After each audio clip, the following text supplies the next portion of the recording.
Nikto netúži využívať ich služby, ale sme veľmi radi, že keď to potrebujeme, tak sú rýchlo pri nás. Reč je o horských záchranároch, v tomto prípade o dobrovoľnom zbore Tatranskej horskej služby. Filmovali sme ich pri pravidelnom školení súčasných i budúcich členov. Práve získavanie tých nových nie je jednoduché. V poslednej dobe naozaj nájsť človeka, ktorý je zodpovedný, to na prvom mieste, a potom samozrejme, aby mal aj čas, tak nie je jednoduché. Rok brázdi svahy nováčik v civile riaditeľ školy Dušan. Som rád, že som napomocný, keď sa niečo stane.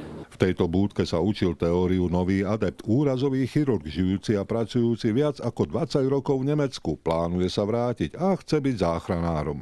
Nechcel si radšej v Nemecku robiť taký podobný? Je aj to možné, ale ja som najradšej vo Vysokých Tatrách. V čele dobrovoľného zboru Tatranskej horskej služby je nositeľ veľmi vážneho tatranského mena. Ferko Mrázik bol a je pojem v záchranárstve i horolezectve. Teraz sa z horského neba pozerá na syna a jeho kolegov a určite je spokojný. Napríklad aj s tým, ako vyzerá školenie. V tomto prípade šlo o simuláciu úrazu kolena.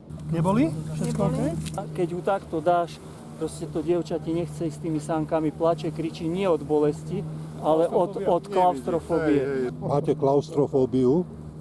No keď to je úplne zavreté, tak áno. Mali sme úraz taký, že som ošetroval a snowboardista mi cez hlavu preletel. Práve správanie sa ľudí na svahu býva občas problém, napriek kvalitnejšiemu výstroju i úprave tratí. Technika vie toho človeka podporiť ďaleko viac ako v minulosti, ale správanie toho človeka je to, čo spôsobuje tie chyby a tie úrazy. Školenie sa z ničoho nič zmenilo na prax. Boli to kde?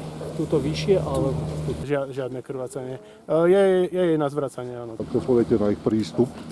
Super, ľudský, hneď ochotný všetko. Z Vysokých Tatier Jožo Kubáni, televízia Joj.